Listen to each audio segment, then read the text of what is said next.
Here you go. Right. Well, we are live at the moment. There's nobody there, but we're live at the moment. We are alive. Round tap. Yeah, and he's live as well. Oh, Freddie's live. Oh dear. Wee bit. Just one second. Just got muted a minute. Just 1 minute. Alfie, can you stop creeping in and out? You know when you went down there, he's creeping. Right. I'm unsuccessfully muted.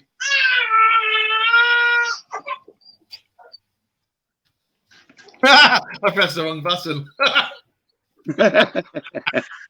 Oh well. Oops.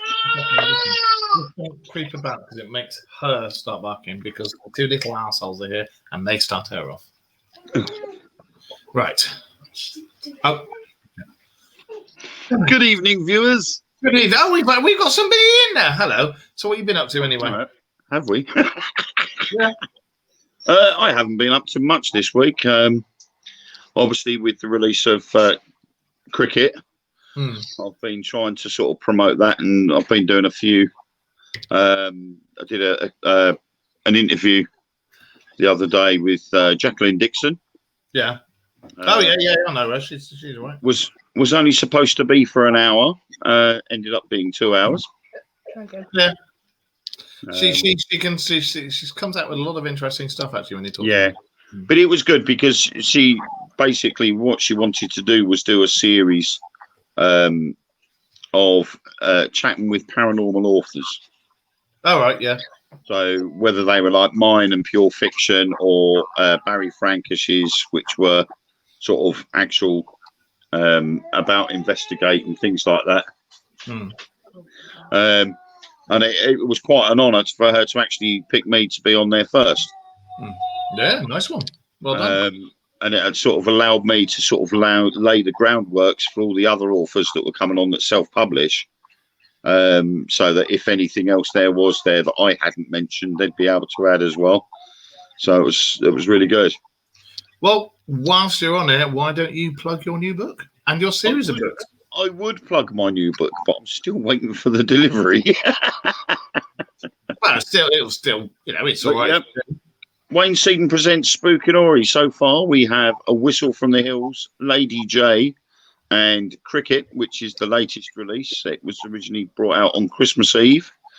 It was read live over 4 weeks, as well on my Facebook group. Had a few edits, but it's now the final edit's now out there. It's live, so people can either buy it from Amazon on ebook or paperback, or they can buy it directly from me, which comes signed. And if people buy 2 of the 3 books, then they get a free bookmark with a Spookinori bookmark with it as well. It does come signed. Mine came with "Up Yours, Pal" and 2 fingers like that. So I thought that's for it. It didn't. It had a little ghost and everything in it. But this is Young Master Wayne's Young Master Wayne. You don't see him and Batman in the same room, do you? Actually, no, you don't see him and Alfred in the same room. But yeah, I've already got another 4 are already in the pipelines to be published. So,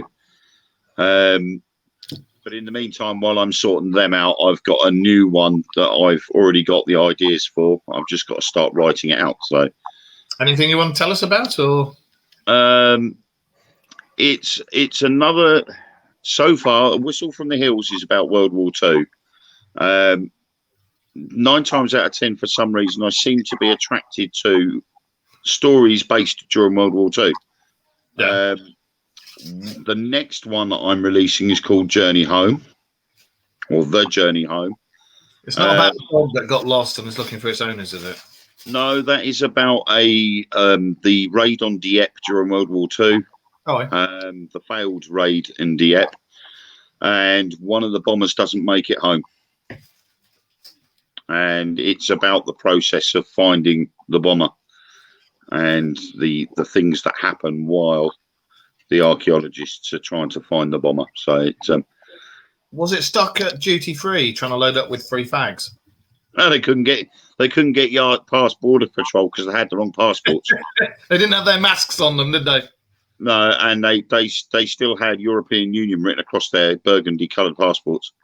But the new one that I will be writing will be about the last member of a team. He dispenses his stories from the war, and unfortunately he passes away. And that's all I'm saying on the rest of it, because I'll give too much of it away. There you go. You heard it first. Yeah. Trying to think what we haven't been up to too much. I've been working hard and got a fish tank.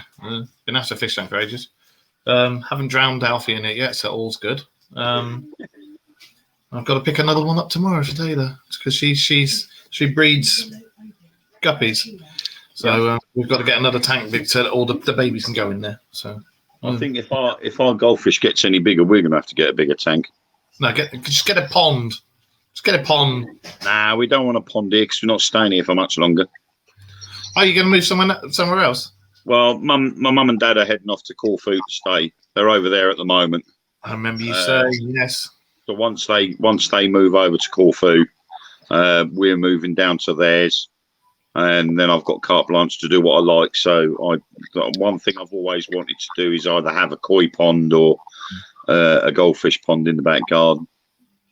So that was always the plan. So at the moment it's just goldfish in a fish tank, but one of the goldfish we've got has got so big now he's looking like he's too big for the tank, and he just sits there and just doesn't want to do much. And we think, I think he's suffering from depression.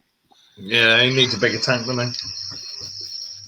Well, they say they only grow as big as the tank, but to me, he looks oversized for the tank.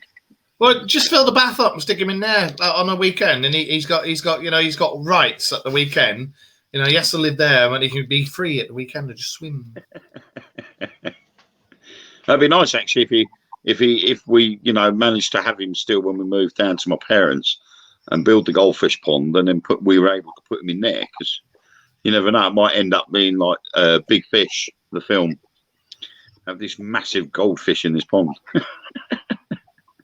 Put some netting over it because of herons and stuff. Yeah, well, next door neighbours got a koi pond, and they've got one of the fake herons in their garden. So that's done the trick with theirs. Cool. I'm trying to think what else. Oh yeah, for those of you who are still watching and haven't nodded off because of us old buggers just nattering.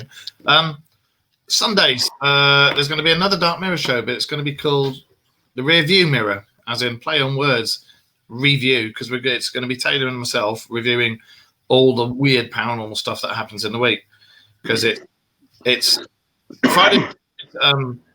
Our lists that we come out with, and I think I might start doing top 10 lists and things, and we just talk utter nonsense about everything that's happened to us in the week. And then because Taylor's had a baby now, it's up and down as to whether she can actually join us on a Friday. So we thought we'll do an extra show on a Sunday, because then she can join us, because then baby will have had a bath, or Linz can keep an eye on Finley, can't you? What? On a Sunday, you can keep an eye on Finley. Yeah. So we'll start a show on a Sunday, because right now she's gone to bed because Finley's had her up all night. So lovely. And I'm having a glass of wine or two. Lovely. I go, How are you guys all coping in lockdown? Yeah, fine. No. Ellen says she'd join in with a glass of wine, but she don't drink. I actually discovered this, and it is now my favourite. It's Australian. Ooh, It actually has a strawberry jam taste in the background. It looks like what was it? The old liquid Nesquik bottles that you used to get. Oh God, yeah. Oh God, it just yeah. But yeah. Or Camp Coffee. Oh God, that was horrible. That stuff with chicory. A giant version of Camp Coffee. My mum still uses it when she makes her coffee cakes. She still uses it. Yeah, I always remember that. My dad would like to have a cup of coffee with it, and it was like, Yeah, I've been forced to once. Mellow birds. Ugh. But yeah, previous question. Yeah, we haven't been doing too bad. Homeschooling was a pain in the bum. But luckily now, me and the Athens school have agreed that he's only going to do English and maths. All right, cool. Because the silly teachers, they're putting we got given a laptop for him to use, but they didn't put the applications in there for him to open the files that the teachers were putting on there. Oh yes, I remember you saying about that. Yeah. You know, you sign into the school's portal, so he's all ready to go and do the lessons, and he wants to do the lessons. And then when you click on the live lesson for, say, maths, you can't access it. It just so happens his maths teacher is the same as his special needs teacher as well. Well, that helps. And she contacted me and said, you know, how's he getting on? And I said, you know, he's struggling. I said, because we can't get on there and access all the stuff. I said, and I'm having to use my personal laptop because it has all the applications on there to open all the stuff. And she's like, right, okay, no problem. She said, we'll try and get something sorted. Then I had his science teacher ring me, and she asked how he was getting on. And I said exactly the same to her. And she turned to me and said, oh, I wouldn't know how to update a laptop. And I'm like, excuse me, you call yourself a science teacher and you don't know how to update a laptop? It's not rocket science. Yeah, Windows update, bang, there, done. Design and technology, but you see the problem was they were doing things like a word processor or using PowerPoint, and the laptop or the notebook that they've given him hasn't got PowerPoint or word processor on it. If you put Open Office on, it's a free version of Microsoft Office, and it's got all of it on. There itself lays the problem. I could put Open Office in there if I knew the school's admin password. And I told this to them. I said to them, not enough Indians. You've got a school admin password. I can't access it to upload the apps that we need for Ethan to do his work. And I got an email from his special needs teacher this evening saying that they were just going to keep it to English and maths for him now. Because they asked how he was getting on, and I said, we're struggling simply because we can't access all the stuff. And the teacher turned around and said, that's fine, we'll give him English and maths to do from Monday, and that's it. So, I don't blame you. The only problems we've got is young Alfie, close your mouth when you're eating, please. I do not want to see that going round. And secondly, when it comes to actually doing the lessons, throw a wobbly. No, he struggles with the work. He struggles with the... Ethan's pretty good. He throws wobbly as well. Yeah, no, he struggles with the work, but hey? we don't get help from the school. Ethan is pretty good. We have more problems with Chloe because her level of concentration is so small that you'll do something like maths homework, which is a double-sided worksheet, and she'll do two sums, and then she'll start writing really weird stuff. And she'd lose that concentration. These girls called Chloe, innit? Pains in the backside girls called Chloe, aren't they? Aren't they, eh? Girls called Chloe, eh? Eh? Next minute, you know, I'm having to give her a detention because she's losing the concentration, and it's making me angry. Yeah. No, without because he's got severe dyslexia and a few other problems. The work they're sending him, he just doesn't understand and we've said to him so many times. Yeah. You're sending them the wrong stuff. It's got to be the other stuff, and they don't listen. Yep. And well, I was talking to my sister the other day, and over in Greece, they have to homeschool their kids at the moment. They're also in lockdown. Their system is completely different. You can't even go outside without wearing a mask. You have to wear a mask everywhere you go. If you get caught not wearing your mask, it's a €300 fine. Yeah, I remember you saying that. Do you know what? I don't know if you've noticed yourself, but when we go out since the lockdown came in properly, I've not seen any change from before lockdown to lockdown because no one's taken any notice. No one. They've had enough of it. And I think, you see a lot of difference in opinion when it comes to places like Sweden. You know, they're saying, oh, the numbers are increasing over there. But, yeah, the numbers may be increasing over there. But they've turned around and said to the people, if you get it, you get it. You know, our government has even admitted now, stating that, okay, you can have the vaccine, but it won't stop you from getting it. So if it doesn't stop you from getting COVID, what's the point in taking it? You've got a 98.9% chance of surviving COVID if you catch it. Evening, Andy. Well, welcome to the National Dressing Gown Roadshow with Lady Ellen. Hello. Looking fetching as ever tonight. Oh yes, tonight Ellen is wearing the fluffy white polar bear. I wonder what you're grabbing then. I was going to say easy, Tiger. Say hello. Hi. Oh, come on. No, you ate all yours. I did ask you to get me some today, you never. Me. Domestic. You see this already? Domestic. Not only is he growing alive on TV, he's starting a domestic as well. That's only because I wanted a packet of Red Leicester Cheddars. The what? Red Leicester Cheddars? I was trying to nick a packet of Red Leicester Cheddars. Ooh. Out of the 4 packets that she's got. Been a bit greedy, isn't it? Leg on. You can have one of my Ferrero Rochers. Oh, that's a bonus, isn't it? You've only had 2 since I brought them for you for your birthday. It was last week. They would last about 5 minutes in this house, wouldn't they? Yeah. I have to be careful though with how much dairy I eat because I have allergies to it, and if I have too much, I end up with severe stomach cramps. Are you allergic to nuts? No. I was going to say, how'd you get pregnant? Anyway.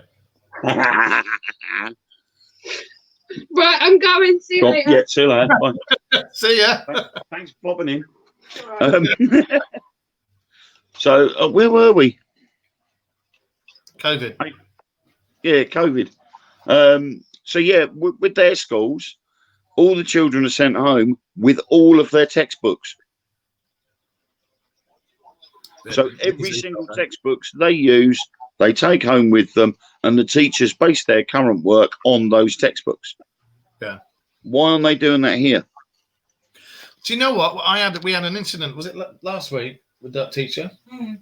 I walked in on Alfie having a live lesson, via computer, and the teacher, I won't mention his name, but he was being very obstreperous, rude, and offhand with 2 of the kids. One was Alfie, and one was another kid, and I was standing behind him, so I know what was going on. He'd gone to the toilet, and he came back and he typed, "Sorry, I had to go to the toilet." When the teacher turns around and says, "Oh, I'm getting really angry with you now, Alfie. Pack it in." Excuse me. Who the hell do you think you are? So I just rang up. How many times had he gone to the toilet before that point, though? Once, just that one, just the once. That was it. Yeah. And he was just in one of them moods where he was going to be an arse. But I get it's frustrating for the teachers, and I get rustling microphones, kids playing about, and I've seen the other kids on the other side of it mucking about and this, that, and the other, and it must be extremely frustrating. But there's no need to overstep it and just be an absolute a-hole. But it is, but it also shows what some teachers are like when they are actually in lessons at school normally. Yeah. I rang up the inspector the head of year and said, "I'm not having this, mate." So, I mean, I have found a new appreciation for teachers. Simply because of homeschooling 2 children. One's in secondary school, one's in primary school, and I'm having to flip between the 2 while both are doing their work at the same time. I'm expected to give 5 hours work for Ethan, 5 hours work for Chloe, so it's 10 hours a day. Then they're not even in school for that long. If it's any help, BBC are also doing bite size. Yeah, they've been putting a lot of the bite size stuff on their coursework. But just by doing that and going through all of that with them, I've actually realised how difficult it is for a teacher. And that's with me with only 2 children. And they've got a class of 30 5 times a day. I tell you what, as you know, I used to teach martial arts. And when it came to the kids' classes, and the ones that put me off teaching kids for life were my 2 daughters. And it ended up that when Taylor was old enough, I said, right, you're taking the kids. Because they pushed it and pushed it and pushed it and pushed it until you... And it's like, yeah, my dad's the instructor. Right, you can bloody teach them now. I've got a good bribery system with Ethan, though, because I'd say to him now, if you do your coursework throughout the week, on the weekend, we'll do an Airfix kit. Oh, you can't grumble at that, can you? So tomorrow morning, we're starting on his new Harrier. Nice one. So, and yeah, just to mention it, guys, because I suppose we better start talking about something paranormal in a minute. Sundays, same time, 9 o'clock, Sunday night, it's Taylor and myself doing the Rearview Mirror show. And that will be a review of all the weird, wonderful, and batshit crazy stuff that we surf the internet for, looking for legends and ghost stories and things that have happened, in the week. And we'll be reviewing all that on a Sunday night. and I might just pop up in the chat room. Yeah, you're more than welcome to, mate. Right. Shall we start doing our E is for? E's are good. E's are good. Is Ebenezer good? Has anybody got any salmon? Sorted. I was listening to that in the car today. Right. Well, yeah, we're E. We're on countries beginning with the letter E, and obviously, apart from England, and the obvious places in England, I mean, any paranormal investigator or any fan of the paranormal will know of thousands of places in England to look up, and the list is endless. Well, there was lots of little countries like East Timor and stuff like that, but when you actually researched it, there's not that much. There's I mean, tribal stuff, but that's about it. You tread into unknown territory when you pick up on things like East Timor, because they're not major sprawling metropolises and been around for thousands and thousands of years. The only things you tend to get are things like the folklores, but them folklores tend to be passed down from other places. Yeah.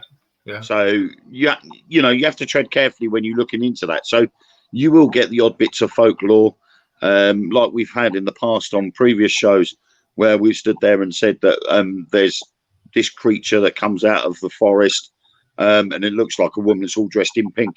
But this has come down from when the Dutch arrived, and they brought this myth with them, and it seemed to have transgressed into something else. And so it then carries on from there. So we have to be careful. But with the likes of England, we know of loads of places that are haunted. However, with England, we are now getting the UFO reports coming through. Yes, they are. Oh! Before there's an app. Aliens! There's an app for the phone, and it is. Where is it? The radar app. Where the bloody hell is it? I got to find the damn thing now. Hang on.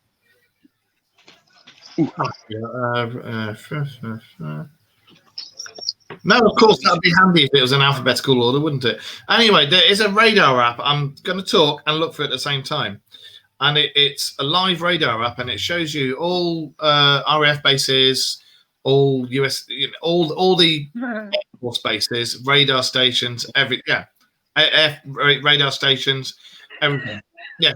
And it shows you, congratulations to my soon-to-be son-in-law, who is going in the RAF in the regiment. So, I might see him there then. I will tell him to shoot you. That's if I don't arrest him first. No, he's going to be up here. He's going to be posted up here. He has to do his training first. Don't be a tosser. No, I'll be all right. I'll look after him. Now I know you will. Don't worry, mate. It's I can't bloody find it now. It's a radar app, and it shows all the Air Force, USAF, everything, and it shows domestic flights, commercial flights, and all the extras. Air Force flights. But it also, if any UFOs pop up, because they get logs automatically by the radar, and it comes up, it gives a call sign, and it puts UFO. And there was one off the coast of Scotland 2 days ago. I was brilliant. Sheldon's dad has the same app, and he sent me a screenshot of it, and it was there. It was, oh, it's had a kill ton and everything, you know. But yeah, it's really interesting. And as soon as I can remember what the hell it's called, I'll tell you. Yeah. I mean, I saw a post on Facebook the other day, and it was someone had downloaded a screenshot of, well, I don't know whether it's something similar to the app that you were talking about, or whether it was an official website, but it had documented cases of UFO sightings in the UK from about 1990 through to present day. Ooh. And I'm reading through them, and there was quite a few in Suffolk, there was a few in Northumberland, and then all of a sudden in 2009 there was one from Colchester, my hometown, where I live. And I'm like, if there's one at Colchester, I'll let you say it. I'll let you have one. Go on. What's that? Alien! Well, no. Alien! There you go. But the weird part of this was I was present the night that was seen. And I was at the location when it was seen. And I even saw something, but I couldn't tell you exactly because I was driving. And I saw something out of the corner of my eye and ignored it. But the following day, the reports had gone through. And not only had people phoned the police, they'd phoned Stansted Airport to find out what was going on, because we're under the flight path for Stansted. Yeah. And the report was that what they call St Botolph Circus in Colchester Town Centre is a big roundabout with a walkway through it. Yeah. And this big black triangle with a light on each corner was seen hovering over this big roundabout. Yeah. And 1.5 minutes later, it was seen 18 miles away. I found it. 1.5 minutes later. Is it going to show you it? There it is. It's called Military Freedar. Military Freedar. Yeah, Military Freedar. And Cool. You can do it in real time, or you can look at the map, whatever. But it comes up with some very interesting stuff. Yeah. But I mean, 1.5 minutes to travel 18 miles, that's some serious speed that's doing. And I was talking me on my bike. I was talking to Ethan about things like that the other night, and he said to me, what is the fastest jet that we could travel in? Mm-hmm. And it's the SR-71 Blackbird. Is that still the fastest? And nothing's been faster than it at the moment. It's 2,100 miles per hour. What's the other one, the stealth one that flies right up in the stratosphere? It's not the Blackbird, it's the one that when it lands, it has to have a pickup go underneath one of the wings. I'm not sure. I think that is one of the B1s, isn't it? Or the B... I was talking about it the other day. Yeah. At the moment, as it stands, the fastest jet, whether it's passenger or military, is supposed to be the SR-71 Blackbird. Oh, they're still beautiful to look at, those planes. They really are. I love them. Every time I go to Duxford, I've got to sort of go into the American Air Museum and have a look at that one there. And I was so gutted when they dropped the engines out of it. And the American Air Force made... Sorry? Were they filming Transformers at the time? Yeah. And it was so funny because when I see the SR-71 Blackbird sitting there with the engine sitting out on the floor underneath it, I'm thinking, all it is all about money. They stood there and said they were mothballing the SR-71, which has been the most successful reconnaissance jet they've ever used. Mm. And even if it was to have been converted for a bombing jet, it would have probably been the most successful bombing jet to be used as well. But the reason why they mothballed it was because it used two different fuels that when they're separate, they're not combustible, but when they're mixed together, they are explosively combustible. Well, isn't that sensible? Those chemicals were so expensive to manufacture or buy that it was proven to be too expensive to run the plane. Well, can't you just change the fuel system? You would have thought so, but instead, some bright spark turned around and said, well, hang on a minute, we've got the B-17 and the F-17 here. Let's bring these stealth fighters out. These will be cheaper. And it turned out that they were actually twice as expensive as the SR-71. Yeah. Even if they'd have retrofitted the SR-71 as a bomber, it still was cheaper than these new ones. Shot themselves in the foot. And it was too late because they mothballed them. It's a bit like the Vulcan bombers. you know, the was it the XH-558, the only remaining flying Vulcan bomber? I've been underneath one of them when it's flown over the top about 20 years ago, and it was one night. I was on the top of some high up bit in the middle of nowhere in Somerset, and I could see this thing, and I'm like, there was no noise. I'm like, oh, what the hell's that? Oh, got closer and closer and closer, and then kicked its afterburners in. I shat myself. I was sat in the Bombay door, sat in the Bombay with the doors closed. Were your Bombay doors open? No, they were closed because I was sitting in it. But I'm not going to say that, no. With that one, you know, they've put it up to Doncaster, Robin Hood Airfield. They're allowed to run it down the runway. They're allowed to let it run around the runway. Once it gets to a speed where it could lift its front wheel, it has to throttle down. And then it has to stop and taxi back. It's not allowed to take off. And the reason why that is because it's only got 10% stress on the airframe. That's all it's got. That is the worst situation that is in at the moment. Is it's only got 10% stress on the airframe, and they will not allow it to take off. And yet you've got all these old planes that have been restored. That's right. Yeah. You know, you've got Spitfires, you've got Lysanders, you've got the Tiger Moths, all these old planes that hardly do any speed, and yet they can be refurbished and upgraded, and then they get given a certificate and off they go. And yet something like the Vulcan bomber, which is iconic and which in essence really could still be used today, is just being mothballed.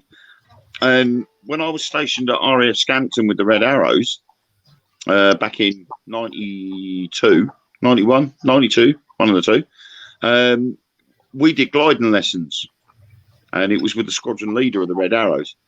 And we were using the winch system. So we were sort of hooked up to the winch, taken up, the winch disconnects, and we'd fly around Scampton for a bit first, and then we'd head over to Lincoln, fly over Lincoln Cathedral, and then come back and land.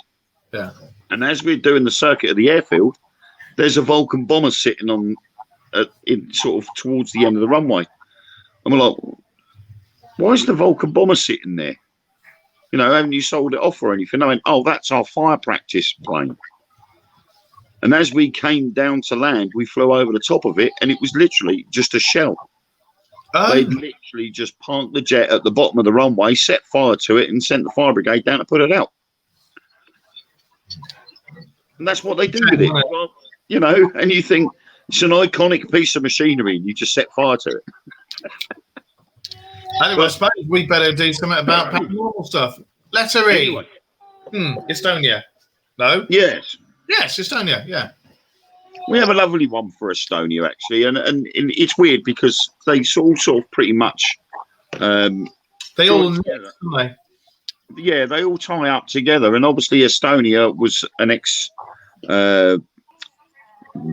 Russian, you know, Soviet state. Yeah, it was a Soviet state, and it seemed to be that we're under the Soviets were very superstitious, so things like street names would be changed and so on.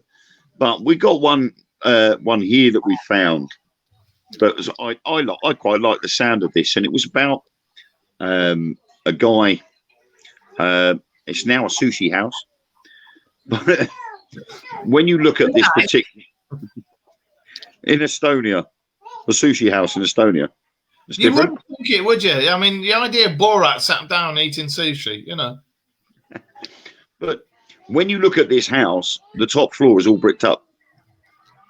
And passers-by are all sort of going, you know, why is that all bricked up?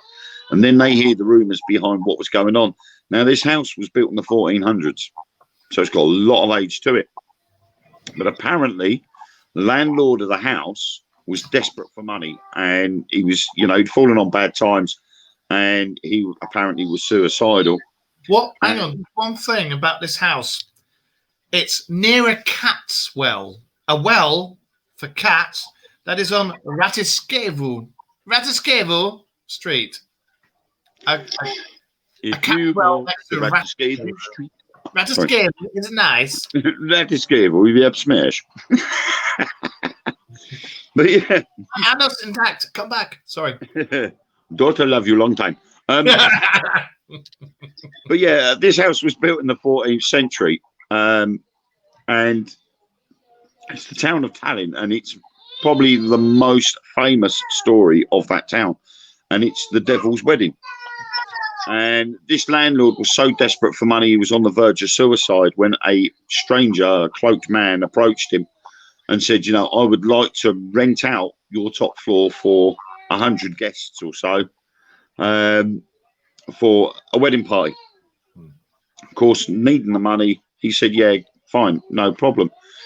The problem was there was hundreds of guests. Apparently, they were stomping around. They were making lots of noise, and it was on the verge of the people nearby were looking at sort of lynching the landlord and the guests and everything else. But bang on 1 o'clock in the morning, everything stopped. There was no sounds. The party had simply gone. Landlord's servant had been spying through a keyhole and ended up being mortally ill. And before he died, he claimed that he'd seen the devil himself having the wedding party in the flat. So people now, when they go by it, apparently they have heard unexplained party noises happening inside this flat. And it's weird because the new owners of this place, they've had the complaints and everybody's saying, you know, this is going on till 1 o'clock in the morning. I remember seeing that place on one of the, I think it was not Taps, but you know when they did the worldwide one, and they had Jin. I used to like Joe Chin, little tiny chubby Chinese guy. I'm sure they went there. I'm sure I remember seeing an episode there before it was bricked up. You see, and the reason why it was all bricked up was because they got so fed up with it. And on the ground floor is the sushi restaurant, and then obviously the flats are above it. But the owners got so fed up with it that they had to brick it up, so people couldn't look in. And then apparently once it was bricked up, everything seemed to have stopped. But they said that apparently during the remodeling and the building, the numerous artifacts were found hidden in the walls, included coins, documents, and in one wall in the back of the restaurant, in what is now the employees' room, they'd found human bones. So how much of that party was credible enough to actually sort of warrant those artifacts, or were those artifacts actually planted there on purpose? Because there are still different reasons that other people have given. You know, a lot of other people have just turned around and said, well, the flat was rented out to students and they just relive it.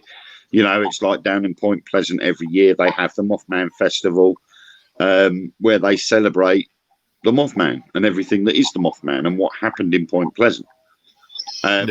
So maybe this is a similar situation where something did happen in that place, not necessarily the devil having a wedding party, but something significant happened there, and people just sort of replay that every now and then just to keep the rumour mill going.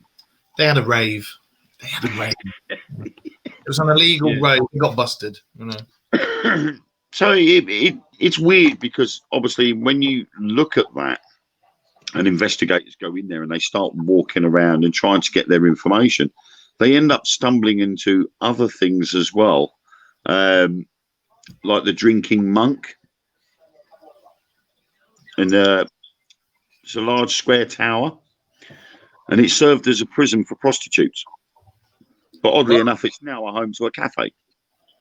A prison for prostitutes, and you got a drunk friar in there. Yeah. It sounded like Tuck, but I think the surname began with an F. I'm not sure. But it seems that its new function has done nothing to convince resident ghosts to change change the hint. So the people that live there locally, they've all gone up to the tower and they've all said it's haunted. The cafe employees have reported eerie footsteps and scratching noises. And there's even been the sightings of a monk-like figure in the cellar who appears to be drinking wine. Good man. And then you go to a haunted gymnasium. I was just looking at that. It seems to be, you know, Tallinn seems to be a very haunted location. It seems with to be lots like of the Mecca, doesn't it? For that. Yeah, Well, but the weirdest part is they're all religious figures. You know, you've got Satan wanting a party in a flat above a sushi restaurant. You've got a drunken monk in a cafe that used to be a prison for prostitutes. Then you've got a spectral nuns walking around a haunted gymnasium. Do you know what? The things that went down in the past, in the centuries, you know, alcohol, naughty nuns, drunk monks, demonic weddings. Well, monks did like their mead. Yes, they did. Yes, they did. So we can forgive them that one. But it just seems that this particular town seems to have near enough every building and every big enough building in it that appears to be haunted. You know, the Cathedral Restaurant. You know, not all of the haunted houses in Old Town have famous legends behind them. In fact, it's probably the more recent first-hand accounts of ghostly activity that have the capacity to make our skin crawl. Can I just say something? Our big man, 12-year-old Alfie, you know, little short, chubby guy, he's just decided he's going to, I want to try a bit of your wine, Mum. Yeah, I'm a big man. I can have some of this wine. And he just ran from the sofa to the toilet to spit it out. Bloody worth. Anyway, yes. But a lot of people never actually spoke or mentioned about a house in Toompea, which is next to a castle that's home to the Cathedral Restaurant. Nice. Following rumours about the place, it was investigated, and the house was infested with a lot of unsettled spirits. Waiters and cooks have endured everything from hearing footsteps and knocking in otherwise empty rooms, feelings of being touched or bumped, and doors closing by themselves. Naughty nuns, knockings, being touched. One staff member had the unwanted task of being the last to close up, and he had strong feeling of being watched. He put the codes in and left, and that one waiter, this one guy in particular, was then working there for more than 4 years, and said to the point where he said, "No, that's it, it's enough." But there's two presents. There's one in the kitchen and one in the cellar. So, it's a cathedral. I wonder what was on the land centuries back, before all this stuff was built, when it was like a tiny little series of huts or thatch houses. I wonder what happened there, because I always think that when you've got a really old place and it's haunted to buggery in various locations, but if you look on a map, they're sort of central. I always wonder what was there previously. Yeah, and it seems that this Tallinn, or Tallinn, seems to be probably one of the most. It probably is the most haunted town in Estonia. From recollection, I don't think Estonia is that big. However, this Tallinn seems to have more haunted locations in it than a lot of places I know. Does. It's sort of like the Mecca for Eastern Europe, isn't it? It would appear so, because I've got another one here, the Hwek House. Hwek. Is that like a posh Yorkshireman going ear or Hwek and go Hwek? Well, I don't know. I think that's like a whack. It could be a whack. It could be that could be the Estonian version. Whack. Or cool whip. Cool whip. Cool whip. Yes, Brian, you're going to have some Cool Whip. You're eating hair! No, it's Cool Whip. Giggity, giggity. Very good. Again, this Hwek House is associated with a number of ghost stories in the 1930s, which is very odd, considering the link to this goes back to 1464. So I'm getting a bit dubious with reading about this already, because in the 1930s, people living there often heard sounds of someone shuffling through the house and making knocking noises. One account tells of a servant being hit on the legs by an invisible force. Our, Another of a man's face our peering from neighbour's inside a wall. Our next door neighbour's son, when the parents are away, we hear lots of knocking noises coming through the wall as well. Normally when his girlfriend's around. Yeah, he don't pull the bed away from the wall. We hold scorecards out the window going, "You're doing very well. Keep it up." I'd be tempted to knock back. You know what? I might, because it's on Taylor's wall, and apparently he's on his Xbox tonight and shouting and swearing as she's trying to get to sleep. So I think I'm going to tell her to shout out the window. Just get a rolled up piece of newspaper, hold it up against the wall, and go, "Hello, I can hear you." But yeah, I mean, you got this. Someone had an account of being hit on the legs by an invisible force. Another of a man's face appearing from inside a wall. I'm wondering whether there was a bit of pareidolia going on there. It was like a mottled wallpaper, and someone made a bit of a face out of one of the things in there. Isn't there that case? I can't remember where it is. I'll have to look it out for next week's show. But isn't there that case where there's a house where watermarks kept appearing in the floor and on the walls, and it was always in people's faces? You know the one I'm on about. And they investigated, and there was nothing wrong with. There was no water. There was no damp works. Anything. There was also the one in America. It was like a bungalow, and there was the. Well, they said it was ectoplasm, and it was coming out. It was coming out of the loft hatch, and it was coming out of gaps in the walls in this sort of area that led to the loft hatch. And they apparently investigated it and said, "No, we can't find where this is coming from, but it's definitely there." And I've been watching that series on Netflix about the other side, Surviving Death or something it's called. And I've been watching a bit about mediums, and they've actually got this Dutch lady on there who is a physical medium, and she has her team of people sitting in a room. She is surrounded by a black cloth. She's tied to a chair. So everybody else that's in the room cannot see what she's doing. Yeah. Then she goes into the trance. They have music playing, and they all sing along to keep the energy, the good, positive energy up. And all of a sudden, she comes out with a very strong English boy's accent. Okay. And they call him Tim.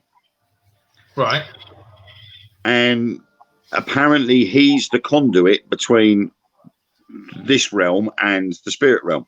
So he's like the doorkeeper. Yeah. And then he would then communicate with people, and they've got this guy there, and these people go to this university in Holland to actually learn and sort of hone in on their abilities as mediums. Yeah. And they had a guy there, I can't remember whether he was like India or Pakistan or somewhere, but he'd gone to the university and his dad had died. And he never got to say goodbye to his dad. And I sort of thought to myself, well, you know, you could pry into this because he's a customer of this university. Yeah. So it may not take much to research this person and go, right, well, we can call his dad up during the seance. Whether that's fair to play with people's emotions or not, I wouldn't be happy doing anything like that. You know, I wouldn't sit there and go, right, okay, well, his dad died 4 years ago, so we can use that. Oh, he lives in such and such. And if you look on Google Earth, you can see what's opposite his house, you know, and then use that against him, which in a sense is quite emotional, especially as he never got to say goodbye to his dad, you know, and this woman came out and said that, you know, I've got your father here and he says he's proud of you and all this, which is sort of pretty much the normal stuff you'd expect. Yeah, someone to come out with. Yeah. But then she came out with something about why he died, how he died, and where he died. Okay. And this wasn't information that was made privy to the general public.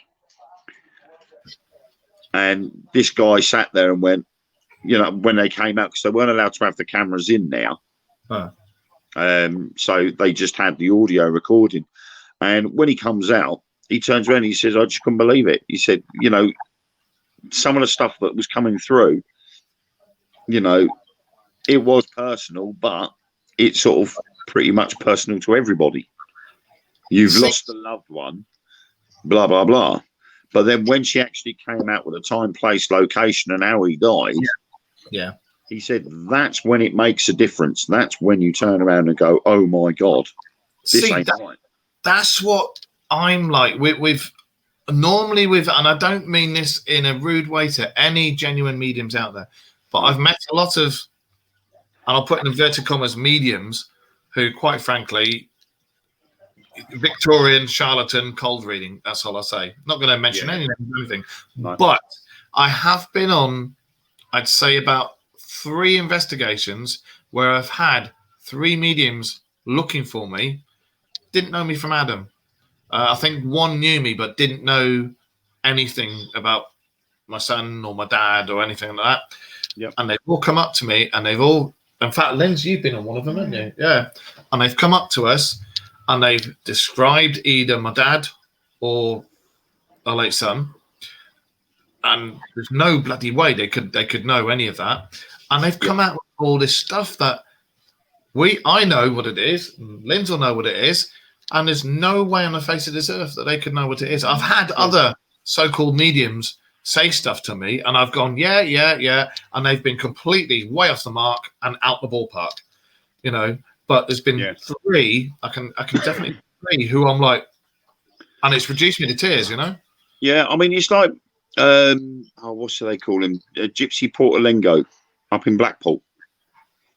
You know, you walk on the Golden Mile, and near enough every building has got a Gypsy Rosie Lee or a Gypsy Portalengo in them. I'll read your fortune. Well, for a laugh one year when we were up there, my mum said, go and get your fortune told to my sister. And my sister's like, nah, you know, I don't believe in all that garbage. She said, oh, go on, just go in there and have a go. Now, when she came out, she was absolutely in hysterics. She turned around and she said, you should have heard of some of the crap she came out with. And so we're like, well, come on in, we're all open ears. What did she say? She said, I was going to give up my job doing driving, and I was going to go overseas. I was going to meet someone over there. I was going to have 2 kids. I was going to live a life of luxury over there. Yeah. She said, couldn't have been any further from the truth. I've got no intention of going abroad. 5 years later, she jacked in her work as a coach driver, joined First Choice, ended up in Corfu, and that's where she's been ever since, with 2 children.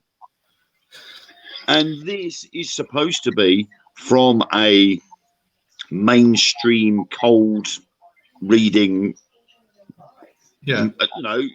medium. And for this woman to actually get everything down to a T, and my sister standing there going, that's a load of bollocks, because I don't do that. I'm a coach driver. And then all of a sudden, 5 years later, she's doing what this medium told her. I'll tell you somebody else who's actually very, very good. And this is card reading, doing the tarot. And that's Kerry Greenaway, you know, one of the original presenters of the show.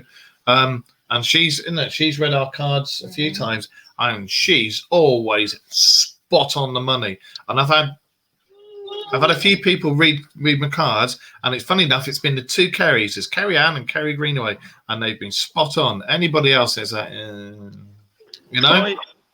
I had one, Argyle Ghost Guides. I admin for Argyle Ghost Guides. The Argyle Girl Guides that you were, you know. No, Argyle Ghost Guides, based in Scotland. And I kind of got that with the Argyle bit. Peter Ling, her other half, he worked with us on Truth Beyond Paranormal. Yeah. He was from Suffolk, and then he up sticks and went to Scotland to be with Annabella of Argyle Ghost Guides. And she did a free card reading on live, and you just picked a card out of a choice of 3. Yeah. And then she sent you a reading depending on what card you picked through a personal messenger, so it was personal to you. Huh. And when I read it, and of course with the cards, it's how you decipher those cards. Yeah. It's like the death card doesn't necessarily mean you're going to die or someone you love is going to die. Yeah. It could mean that something is going to change in your life but whether it's for the better or for the worse, it's down to the next cards to sort of reveal that a little bit more.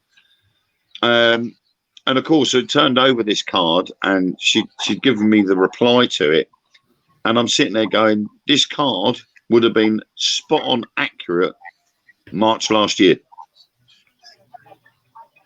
But not a lot of people know about my current situation. Well, I haven't really broadcast the fact that we closed our coach company down. And now I'm just literally doing the paranormal stuff now. Yeah. So, and you're a writer, don't forget that. Well, yeah, well, it's paranormal, isn't it? It's all under the paranormal umbrella. You know, I never expected to be asked to present an online show. I never got asked to be a director of a public events group. And it was just literally the ghost stories that I was pinning everything on. Yeah. So the other two have just sort of congealed into one big blob, which is now my job. So I'm quite happy with that the way it's gone, and that reading was accurate to that situation. But I've got another proper reading to be done, because we had a quiz the other night on our ghost guides, and I won because I'm a clever clogs. Well, it was quite funny because I argued it, because they asked one question: how many countries border with France? And I said 11. But I wasn't a case of I misread the question or misheard the question. It was more the fact that whether question should have been directly or indirectly. You finicky bugger! I put 11 as the answer. This. Yeah. I put 11 as the answer. Yeah. And it wasn't, it was 8. And I went, no, I'm sure it's 11. And when I looked, it is 8 if it's directly with France. Yeah. 11 if it's indirectly. So it meant they're overseas territories like we do. Yeah, like French Canada and that lot, yeah. And the other one, which had me in hysterics, was what gases are produced in a thunderstorm. And I said it's nitrogen oxide. Isn't argon produced as well? And the main one is the nitrogen. And apparently I was wrong. The answer was ozone. No, there's argon as well, because that's the smell that you get. And I'm like, isn't ozone the chemical that destroys the ozone layer? It's not a good chemical, is it? No, it's not. Which means this whole planet would have been buggered thousands of years ago. If thunderstorms produced ozone, we'd all be knackered. And I was going to argue it, but I thought, hang on a minute, it's gone to a tiebreaker. And it was between me and this lady called Jennifer. And the tie question was, what colour is the crystal malachite? So I'm like, oh, I know that. Boom, boom, boom. Ethan's got a piece of it sitting on his windowsill. So I put the answer in. And I was literally 2 seconds faster than this other lady. So I won myself a free reading. So, but when you look at malachite, then? Come on. Hey? What colour is malachite? I think it's green, isn't it? I have no. I'm not. That's what we used to say to Kerry when she was doing the show. We go, "Oh, you got your rocks," and she'd get very, very huffy because we called them her rocks. Mm. Yeah, I think it was great. I think it was malachite. They said anyway. I know. Yeah, it is. It's green. Malachite's green. I just plucked it out of the air. I just went, "It's green." So you were a jammy bugger. So I was a bit cocky. But that's how it goes. But so as a result of that, I got a free reading from it. So I've got that. Let us know how it goes. Yeah, I mean, I've never really had anything like that done before. I think you've got to go in with those. You've got to have an open mind. Unless you get a really crap cold reader, and you everything they throw at you, you just go, oh yeah, and give them a little bit more just to hang themselves with, because it's actually quite a good game when you do that. Yeah, I mean, the one they did during the week, that was just literally pick a card, and this is basically what the card means. Yeah, and that was it. But obviously, this one is actually going to be a proper reading. So she's actually going to be doing a one-on-one live feed with me and actually bringing the cards out. So cool. I've never had anything like that done. So it would be nice to know whether. Really interesting. Really interesting. The problem is, I think the problem has always been is that obviously you have the issue with that over the years, mediums have been seen in a bad light. You know, people like, bless him, Derek Acora, you know, getting put through the rumour mill and still getting aggro even after all this time after his passing. You know, that's one thing with me. The guy's passed. Leave him alone. He should be given in grief. But he's still getting it, and I've met him a few times. And everybody makes mistakes now and then. You know, he was a lovely guy. I loved him to bits. He was a really funny guy and got on really well, especially when we were talking about Everton and Liverpool. Because he was a Liverpool fan and I'm an Everton fan. So there was a bit of a camaraderie between us. So you've got a lot of mediums that get put in a bad light. Yeah. But when a medium can actually sort of leave you speechless by coming out with something that no one else should possibly know. That's what I was on about. When you get that, I've only had 3, but when you get that, and you're like, how? I've only known one other person apart from Derek, because Derek's told me a few things that no one else would know. And that was the lady that came to my old house that turned out I was her dead husband, and she was waiting for me to return home after being killed in Dunkirk. She wasn't little and dumpy and had glasses and say, "This house has been cleansed," as she went, did she? No, she was quite a snotty cow, really, to be honest. she was in her late 70s, early 80s, at least. But I was given her number by my ex-girlfriend's mum because they'd moved to a town nearby that overlooked a big field and a river and some woodlands. And they'd moved in there in October, so there was no flowers in their garden. And she'd gone to the spiritualist medium, and all she said was, "All I want is your wedding ring." Right, yeah. He held the wedding ring in her hand with her palm closed, and she recorded the whole thing on tape. And she went through all this, and she'd said things about, "You've only just moved into this place. Yeah. But you've got the world's most beautiful view out your back window." And she's described farmers' fields, woodland, the mouth of the River Colne, all in view from their back window. And then she said, "Your garden is going to be a sea of yellow in the spring." Daffodils. And they'd only moved in October, so there's no plants growing in these outside borders. Yeah. Come spring, all these daffodils came up, and literally the whole garden was just a sea of yellow around the edges. And so I got her number, and she'd come down to the house, and within 5 minutes of walking through the door, she turned around and said, "Joanne Bloomfield." And I went, I'd already thought of Joanne, but not a surname. Yeah. And she basically turned around and said that I was her dead husband, and her husband originally died in the evacuation of Dunkirk. She was waiting for him to return home. And when I checked with all the records, it was right. But she didn't have an address to go to. Yeah. I met her. She got off a bus. So it was a bit of closure for her as well.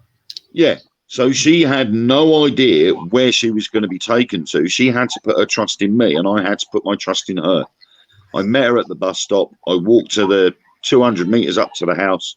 And as soon as she walked in through the door, she started coming out with all this information, which, because she got on tape, I was able to then go back over it and write all the key points down so that when I looked into it, I had the hard facts there in front of me. And sure enough, there it was. The lady that was there, she died, I think it was about 8 or 9 months after her husband did, or after 8 or 9 months after she was notified of his death. Yeah. And in them days, if you died that close to your partner's death, you died of a broken heart. Yeah, that's right. Yeah, yeah. And it was put down on her death certificate, died of a broken heart. Oh, bless. And her husband was Michael Bloomfield, which apparently is who I was reincarnated from. And so she follows me from each house to each house. Yeah. But I don't. Is that the lady you said that she's Joanne. passed over into Yeah. in Spirit World, and she passes? Yes. Yeah. She followed. I remember you saying about her. You know, and people have said to me, well, why don't you practice and hone in on the skills of communicating with Joanne? And I'm like, I don't want to, because I investigate the paranormal. I don't want to be one-sided. There's a difference. One thing I was going to say, because we're over time now, but who cares? As always. When lockdown is, or when we're allowed to go out investigating, I mean, I'm with a couple of paranormal groups, but I would like to come out on an investigation with you, because we've only ever, I think we've done 2 together, haven't we? We did that barn. We did that barn, didn't we? The Tithe Barn, and we did another one, wasn't it? I can't remember what the hell it was. I remember. I remember that one in the Hornchurch, because that was absolutely freezing, wasn't it? Is that the Essex Life place? No. I think so. It was that big barn with all the farm machinery in, wasn't it? No, that was the Tithe Barn. That was the Tithe Barn. Yeah. And the black shadow went woof across the wall. Yeah, and we had them stupid drunk people walk through the car park. That's right. That was remember that Tithe Barn? Yeah. Oh, what are you doing? Oh, we're looking for ghosts. We need to do an investigation together. Yeah, I mean, obviously not knowing what's happening with lockdown, we were originally booked to do Harrods Redoubt Fort on the 10th of April. I do like that place, yeah. And that is my favourite location by far, but that's only because I had a shop's mannequin dummy thrown at me. Is that with the RAF dummy in the cells? In the cells, there's a dummy in each cell.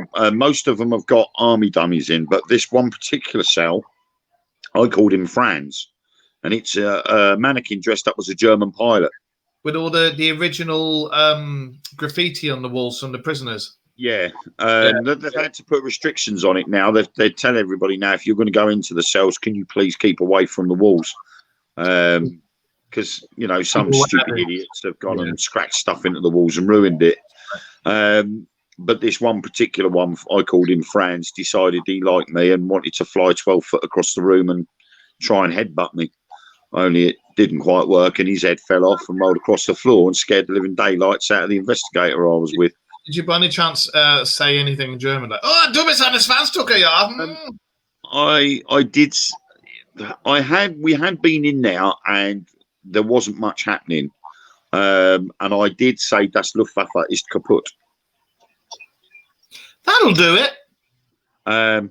And we had a trigger object on the bed, and it was the little boxing ring. See, I've heard lots of little things about you saying you have trigger objects on the bed, and it's a bit like a little tiny boxing ring. Big boy. And you got the little red lights in each corner, and you put the ball in the middle and set the alarm. Yeah. And Claire, the investigator I was with, she'd set that up on the bed. So that was flashing away. She sat down next to the cell door on the other side of the room from the dummy. And you got the bed stretching across, and the dummy was on the opposite corner. I know the room you're on about, yeah. Cell 2. And I'm standing in the doorway.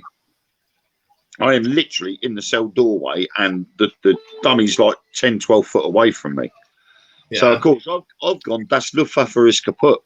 And we're standing there, and we're asking if there's any spirits in the cell. Can you please come forward with me in your greatest respect, all this? And we went quiet. And then Claire turned around and she said, "You know what?" She said, "Every time that red light flashes, that mannequin dummy's moving." Yeah. So I stopped and I'm looking and I'm squinting and I'm straining to have a look at this dummy because of the red flashing light. And I'm like, "No, it's not moving."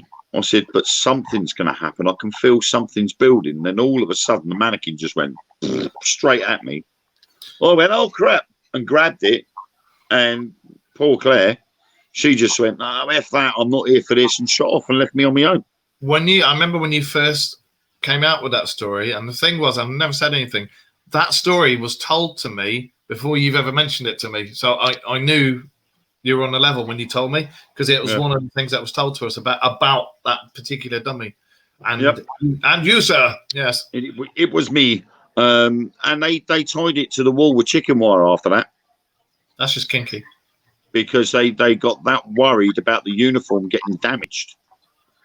And the owners did say that it was a good job I actually caught the dummy, because that uniform was worth quite a bit of money. Well, when restrictions are less and we can start doing investigations, would you like to do one together? Yeah? Yeah. We shall do that.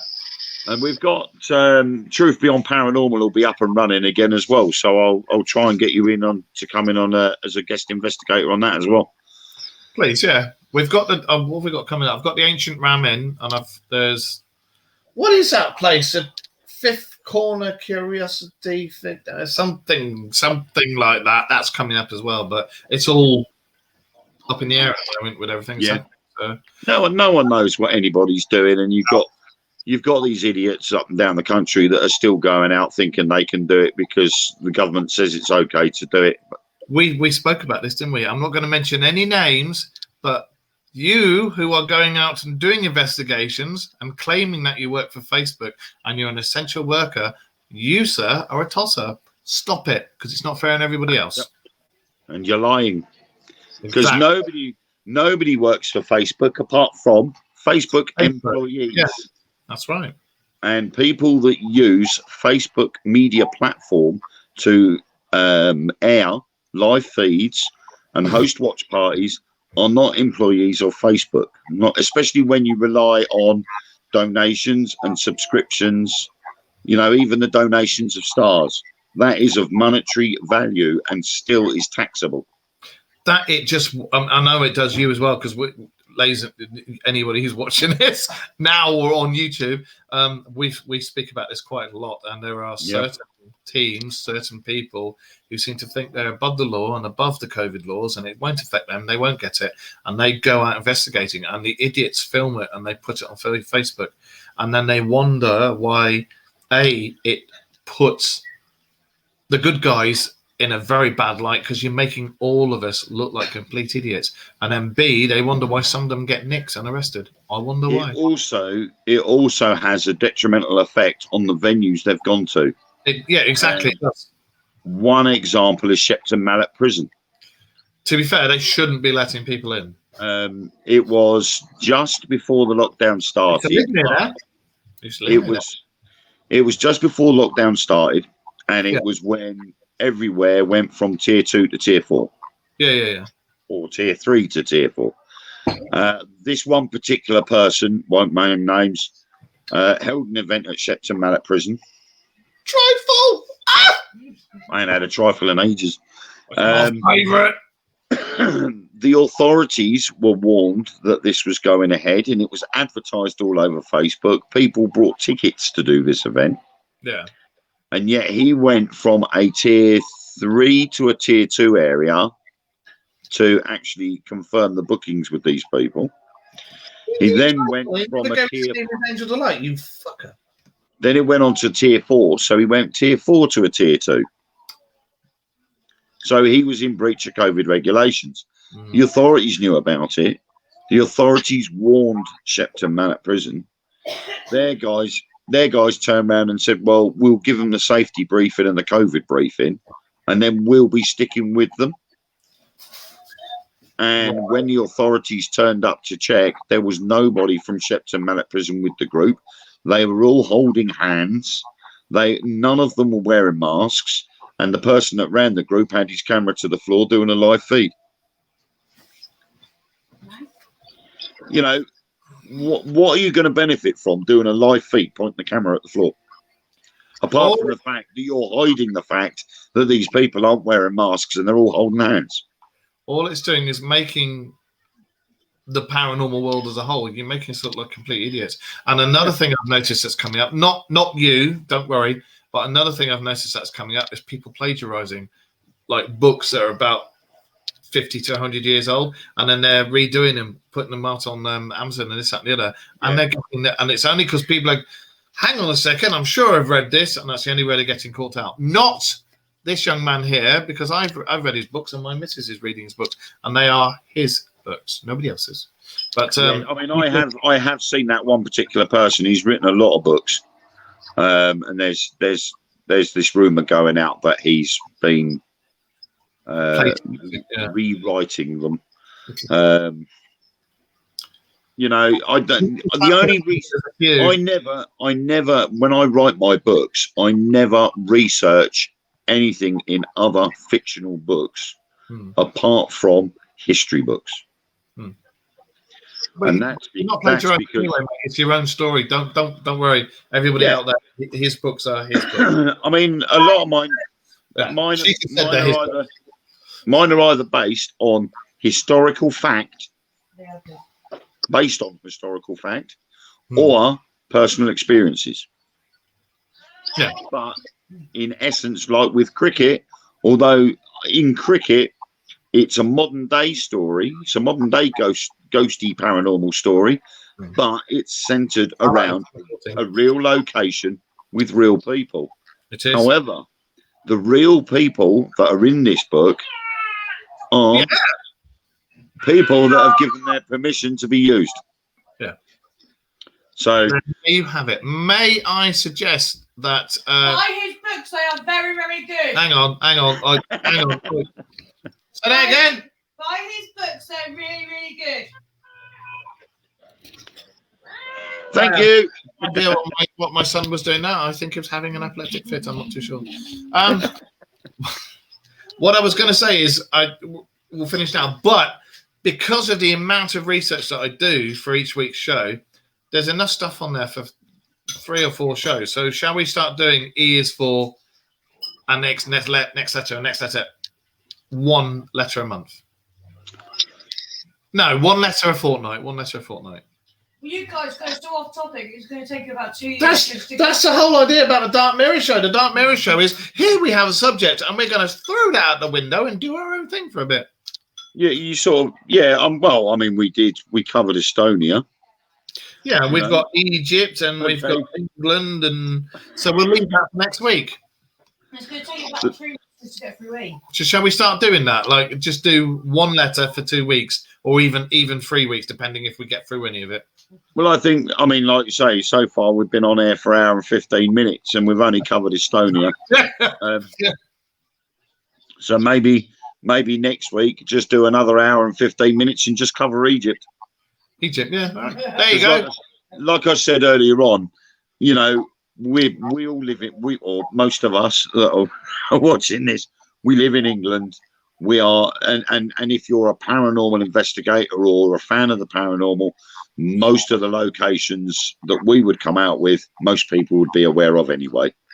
It would only be people that aren't familiar with the UK, you know, like people on stateside or Australia or somewhere else, you know, that may not be so familiar with England that would benefit from that.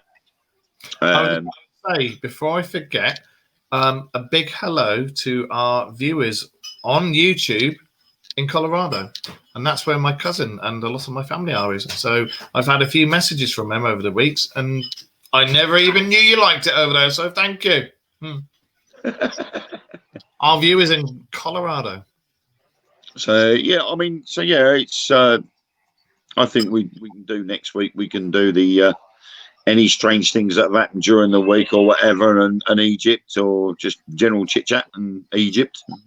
I think for the Friday one, general chit chat, stuff we've been up to, stuff in the news, because you know we like to get our teeth into that. The only thing we can't mention on this show, because you, sir, go right off on one, is politics. We can't mention politics in this show because you go and no, sir, no, bad boy, no. I was told to be a politician. Screaming Lord Such. I could reinvent that party, you know.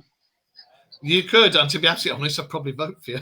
But that's all I play on politics. But yeah, anyway. we can do that. So yeah, next week we'll do Egypt. Oh, do you know who my favourite person in Egypt is? The Cairo Museum of Antiquities. Yeah. The head of the archaeology department, Zahi Hawass. Right. He does all the live mummy reveals and everything. Is he still there? Is he? Yeah. Him because of the way he says pyramids. If you ever watch him, he goes, the pyramids. And he never says pyramids. cracks me up every single time. And he gets really excited when they find stuff and things. So yeah. Well, didn't they find that? Was it last week? Didn't they find that Book of the Dead thing there? That's right. Yes. I think we'll be talking about that on Sunday, actually. Or we might talk about. No. We can talk about that next week because we're doing Egypt. Yeah. So we'll talk about it next week. Yeah. Woohoo! Sounds like a plan. It is. And even your son agrees. So he's been very vocal all night, keeping either that or Ellen's realised she looks like a Yeti in her dressing gown. I'm not sure. Probably does.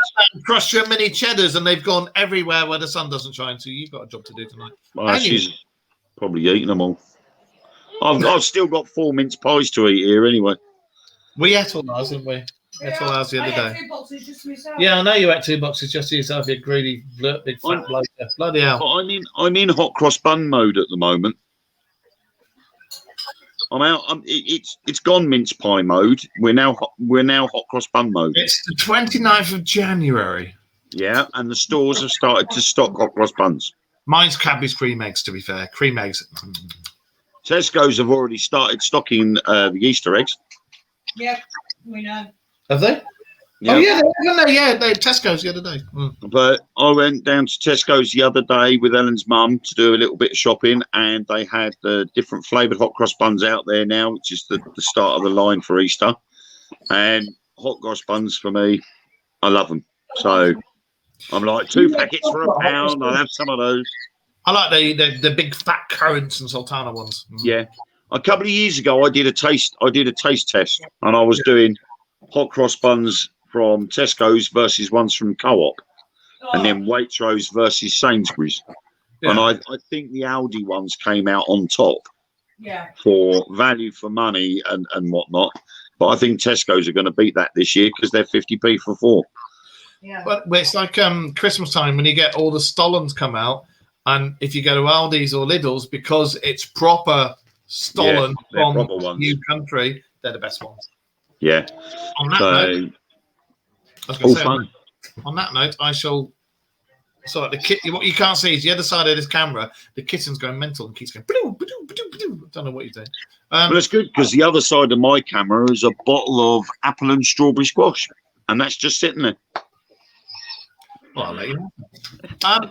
I will see everybody next week. Oh no, I'll see everybody on Sunday for the rear view mirror. I'm sure there's going to be lots of double entendres come out about that. Yeah, and just as long as there's no one sitting in the back seat. Make of that what you will, ladies and gentlemen.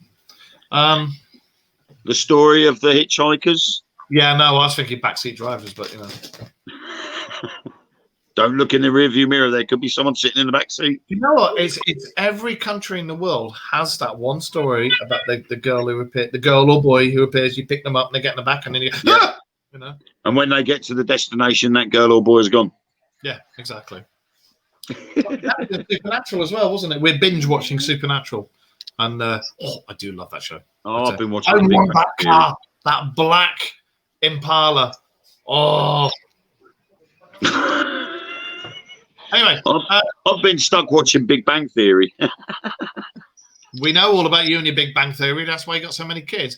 Right. Thanks. I'll leave you and the Yeti in the other room to it. Incredible Snowman. Okay. Yeah. So say goodbye, everybody. Goodbye, everybody. Yes, that's right, young man. Yeah! That was his way of saying goodbye. Say goodbye. Bye. No, I'm straight, but thank you. Right.